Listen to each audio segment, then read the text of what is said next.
Today on Sales Team Rescue, I talk about how much time you should actually be talking when it comes to your sales conversations. Are you talking too much? Are you talking too little?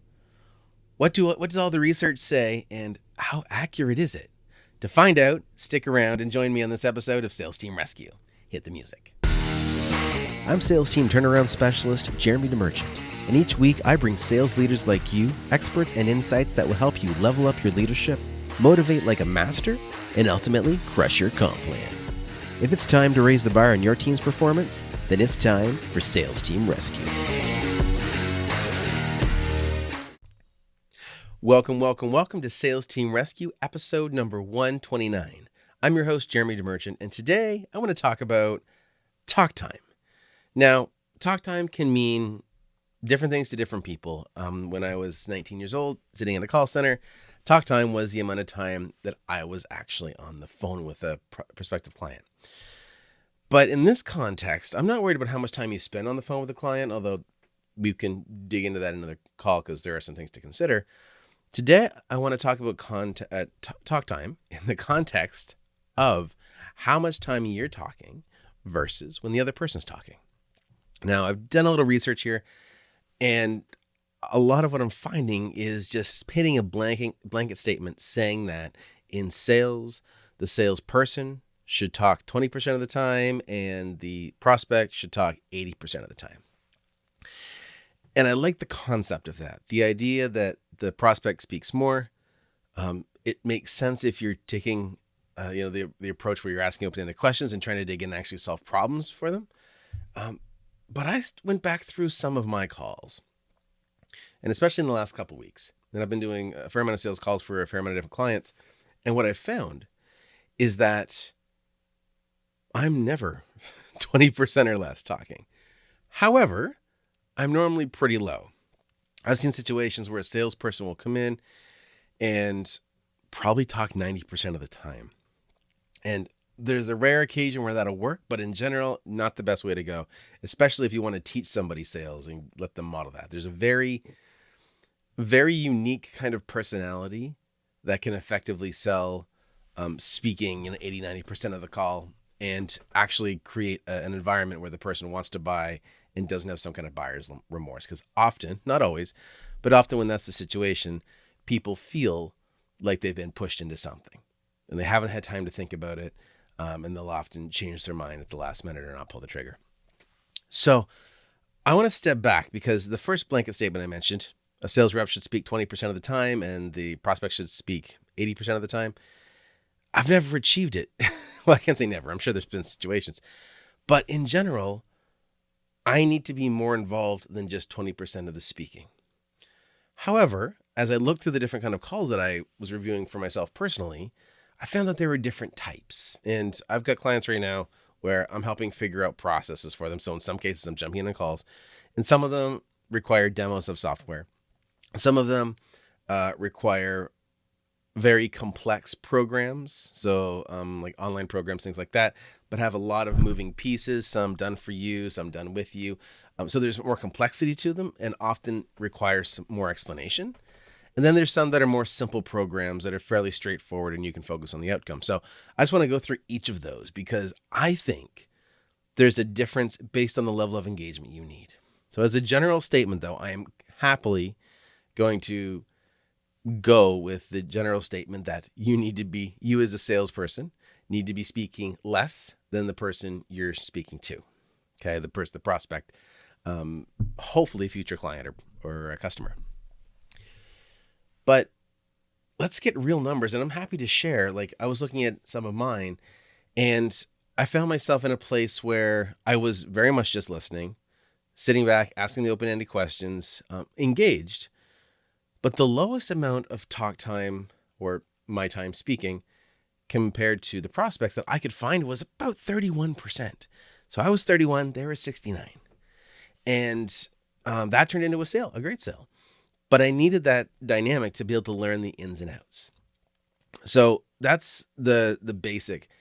If it's a fairly straightforward program, you're focused on outcomes, you're able to ask lots of questions, especially like for big ticket selling, this is a really great scenario.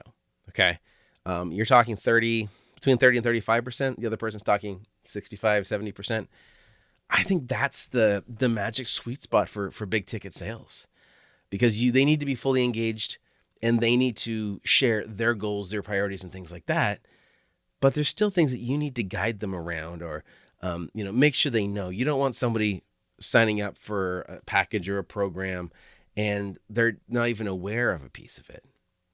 And sometimes it's, if there's something that's thrown as a bonus that they don't know about, that's fine. But if it applies, if it impacts what the result's going to be or how they get to the result, I think it's vital that they fully understand. So 30 to 35% for you speaking, if it's a big ticket sale, if you're going deep. If the sale is more complex, there's lots of moving pieces, there's more explanation needed. So let's just say it's a complicated program. I had a former client. It was a very complex process. And although I don't have the exact data on what I was speaking, I would say I was easily over 50, because it got very detailed and we had to go through a lot of numbers to identify exactly whether or not this was the right fit. So that's one of the challenges, is if it's more complex, you're going to speak more. But in general, you want to try to keep it down. How do you minimize that talking? How can you create, and actually, let me step back. The ideal sales process is where you don't need to speak that much as a salesperson. If you've got a sales process built out that actually walks people through the process, indoctrinates them into what you do, really good marketing happening up front, then it's much easier for you as a salesperson to be able to get down, to 30% or less. But when it comes to a more simple funnel, or maybe no funnel at all, you're just jumping on the call, having conversations. Yes, you want to learn about the priorities and goals, but you also have to take the time to explain what's going on, what the solution could be to their challenge. So it's a balance. So in general, I will say, and of course, there's always exceptions. So if what I'm saying goes against what you're doing or what you're seeing, just let me know. I'm happy to talk about it. If you are watching this, by the way, on YouTube, put it in the comments. If you're listening on the podcast, shoot us an email. And let's have a conversation about the data, because this is so vital. And I don't want people going, oh no, I'm not going to be a good salesperson because I can't get my talk time down to 20% of the call. Because that's not going to be the deal breaker. If you have a great marketing process in front, absolutely, you can get there. But if it's more complex, you've got to spend a lot of time explaining things. There's no way that you're going to be under 20% talk time. So that's the complex program or sale, and the simple big ticket, which is the one where I'm talking about around 31%. But what about software? What about technology? Now, most of the time, and this is speaking from my experience being on the sales side, but also as a customer, when you're looking at a software and it's something that requires a demo, and by the way, if you want to scale software, I would strongly recommend you make a video kind of on-demand demo and not require someone to walk somebody through it, unless you're looking at something that is a bigger ticket. But let me back up. When it comes to software, if somebody has not had any kind of experience with it, they kind of have an idea of what the marketing says it does, but they don't know the ins and outs. If you're like me, or if they're like me, and you may or may not be, but I want to get a feel for what the possibilities are with the software. So I don't want to just solve a problem. A lot of people do. Okay. And you got to be careful that you're not selling based on your own personality. If you sell the way you buy, which a lot of people do, you're actually not going to sell effectively to all your customers or prospects. But if you focus on the details, if you want to see what the possibilities are when it comes to this demo, then you're going to ask more questions. That's great. Let people ask questions for demos. So if you're talking about software, I want you to, focus on the big picture stuff. You can show bells and whistles and little features, but I want you to make sure that you give your prospect time to speak. Now, I went through and I looked at some of the stats from a demo that I did. It was a software program, and actually, bear with me. I'm actually going to double check the data live. I'm not going to share it on the screen, but I will check the data here. Yeah. So there was one demo where it was the first demo that I had done of this particular product. And the customer wasn't really sure what they wanted. And they were very short, and they're just like, hey, show me what you got. Very close-ended. It very well may turn into a sale. It didn't in the moment, and it wasn't the ideal client for the product. But I found that I spoke 85% of the time. And that 85% was because I was trying to walk through all the key features and show them how it applied to them and their business. And because it's a software that provides, well, in this case, it was, about 10 different things that it does, but they're very clear features and benefits. And so it's less important, at least in this conversation, it seemed to be the direction it was going, less important to dig really deep into the big why behind it. And you still want to know why somebody wants to achieve the result, right? You don't want to ignore the why, but I don't need to do my typical 6 layers deep to understand why on earth somebody wants to be able to increase their online presence, as an example. Okay. If it's like, for example, posting on social media, I don't need to get really, really deep for a $49 a month product. Okay. Does that make sense?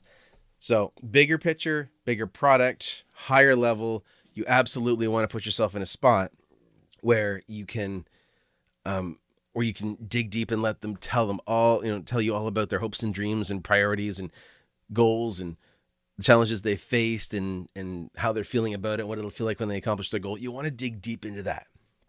But when it comes to a demo for technology that's very tactical, it's much more difficult. Now, I will tell you this, my 85% talk time on this call was too high. That conversation did not go well. And I want to be transparent. I don't have the perfect sales conversation every time. In this situation, first time with the product, and I was kind of making up as I went as far as how I went through the flow of the demo, because it was the first one that had ever been done. The next one will be better. So if you're at 85%, there's something wrong. I see that number, 85% talk time on my part. There is absolutely something wrong. I'm not truly identifying their needs. I'm just pitching a product. That's exactly what happened in that call. So if you're pitching a product, your talk time is going to be higher. You're going to be going through features and explaining things, but you still want to get it down below 50%. Don't spend an entire call. And here's the thing. If you have to spend the whole call giving the demo and there's no time to chat afterwards or before, then you need to extend that call. You need to give room for that conversation to happen, because you need to create this feeling of connection. You need to make this person understand that you actually care what their priorities are. Don't just go peddling a product. It's very easy like I mentioned with the software, $49 a month software, that I could just be peddling it. So here, like, this is amazing. These are the 17 reasons why you need to have it. Do you want it or not? I can do that, but it's not going to build the level of connection or loyalty that we want long-term. Because even if something's just $49 a month, we still want them to be a customer 3 years from now. So get that talk time down and consider it this way. I would say the lower your talk time is, the lower percentage of the call that you speak, the higher the likelihood that you will close the sale. Okay. The 31% talk time I did, that sale closed. The 85% sale that I did didn't close. It might, but I doubt it. Truthfully, I probably didn't build enough connection because I didn't give the space for it. Okay. So think about that. I'm just going to check my notes here for a second. So software demo, complex programs, simple programs. Oh, the last one is collaborative. So in a collaborative call where you are truly trying to help somebody solve the problem. And maybe, like, I've been in calls where I say, you know what, this is not normally what I do, but I'm willing to find a solution with you and work with you. And that's great. And that conversation is going to be much closer to 50-50. Now, maybe 40-60, you speak 40, they speak 60, because you still want to understand their goals and their priorities. But if you're truly kind of trying to collaborate and come up with a solution together, you're probably going to be speaking an equal amount of time for the majority of the call. You're probably just going to dig a little deeper at the first to build that connection and understand what the reasoning is behind wanting to solve this problem.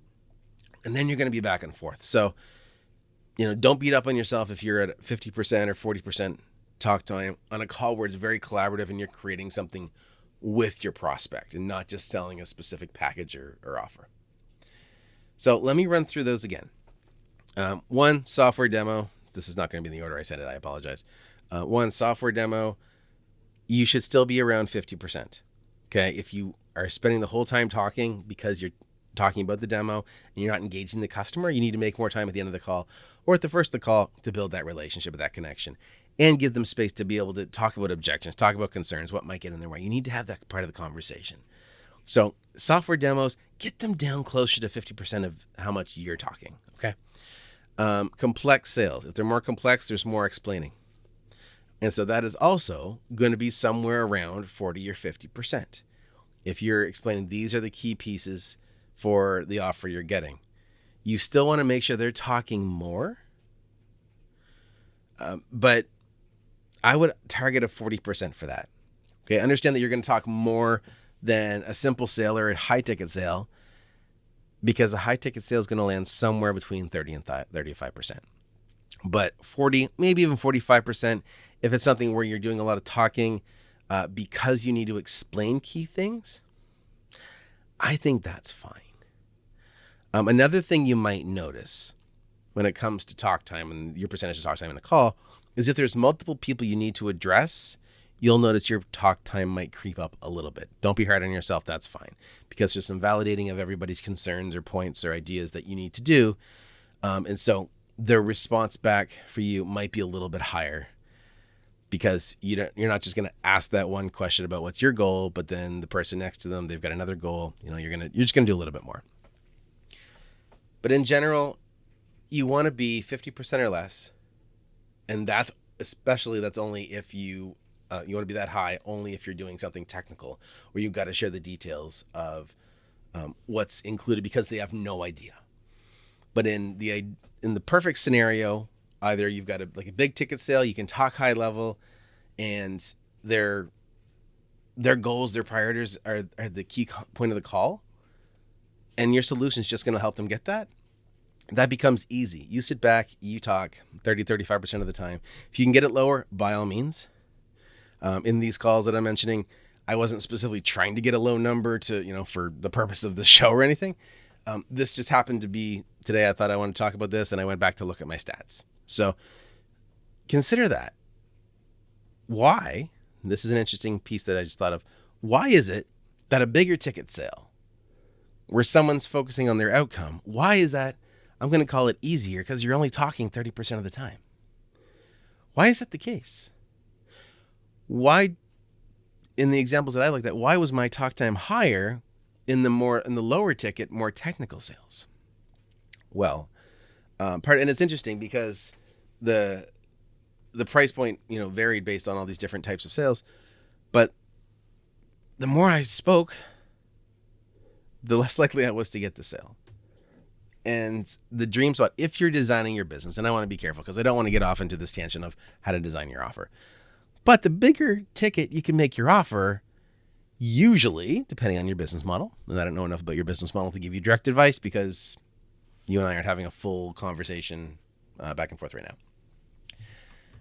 But in general, if you can make a big ticket offer, it's easier because you don't need to explain the 15 different components of a solution. You can talk about the outcome. And normally people that are in place to invest at a high level are looking more towards that outcome and not the intricacies of how it's done. They don't need to know how the sausage is made. Software demos, complex programs, or a scenario where maybe your prospect has not experienced the best marketing process, that frontline indoctrination process before they get to you. That's going to put you in a spot where you've got to do more talking. You've got to do more explaining. And it's more work. You're going to get into more details. And depending on your product, depending on your service, you might have to get very technical. And sometimes, again, depending on your company, you might actually separate the technical side from the sales side. For example, I was in a Toastmasters club, contest actually, with a gentleman that worked at IBM. I believe he was the technical sales guy, and then there was the overall sales guy. So the overall sales guy was building the relationships, and then once he got a feel for what somebody needed, then he'd book a second call to invite the technical person onto the call. That allowed the first call to be all about the goals, all about the priorities, getting that talk time really low as far as the percentage that the salesperson spoke, and getting very clear on what the outcomes were that the prospect was looking for. Call number 2 becomes demo call. Separate experience, different person. And of course, the person giving the demo is speaking a lot more, 50, maybe even 60%. But the relationship was built in the front end. So depending on your system, your structure, your offer, it's going to vary.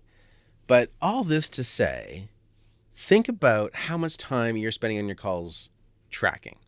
And I want to mention a software I mentioned in a previous episode a couple weeks ago. It's called Sybil, SYBILL.ai.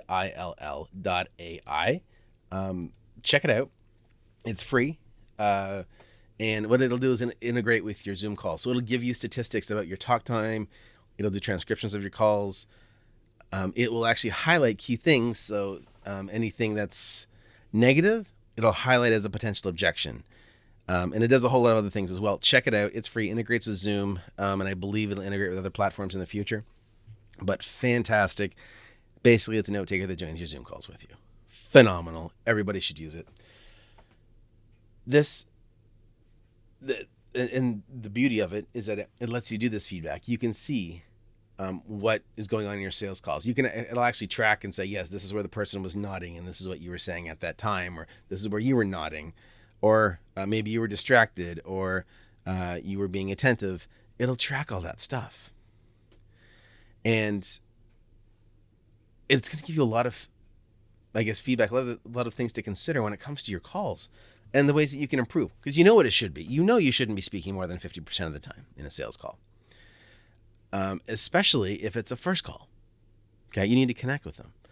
Again, bigger sale, higher kind of outlook, looking at the outcome, not the individual, how the sausage is made. You're going to have a lower talk time. You're going to get to ask more open-ended questions and get the customer talking.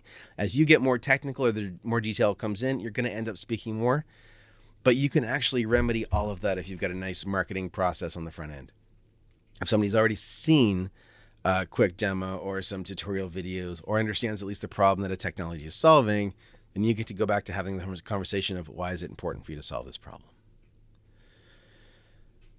All right, so that is all I wanted to cover today. The main key that I wanted to highlight was just because the stats say you should be talking only 20% of the time, sometimes that isn't realistic. If you get down to 20%, let me know. I want to hear your call. I want to hear what you did because I would like to get lower. But you don't want to be over 50%. Maybe if it's really technical, but if it is, and like I said, this one that I just realized I talked 85% of the time, I messed up. I got to go back. I got to tweak what I'm saying. I got to build a better flow. And I got to be able to position it so that the person on the other end can ask me more questions, can speak to me, and I can get them giving more open-ended questions because that's going to build a stronger relationship. Okay. So that's it for today, guys. That was episode 129 of Sales Team Rescue. If you would like to catch today's replay or previous replays, go to salesteamrescue.com. And as a special gift for you, I want to offer you my 5 C's of Successful Sales Conversations download. And you can get that by going to salesteamrescue.com/gift. Okay? Go check that out. salesteamrescue.com/gift. Download my 5 C's of Successful Sales Conversations. It's going to show you how you can go through and essentially guide you through these big ticket sales conversations. How do you get people to speak to the level that you're only speaking 30% of the time or less? Well, these are the questions that'll help you do that. Okay. So download that, salesteamrescue.com/gift. And be sure to hop on over and check those previous episodes out at salesteamrescue.com. I'm Jeremy DeMerchant. Remember, get uncomfortable, get results. We'll see you next time here on Sales Team Rescue. Cheers. Thanks for joining me. Let's keep the conversation going. You can find more episodes and a link to join our online community over at salesteamrescue.com. If you haven't already, be sure to hit subscribe and give the show a review to help us reach more sales leaders like you. If you'd like our support in creating your own high-performance sales team, book a call with us at salesteamrescue.com.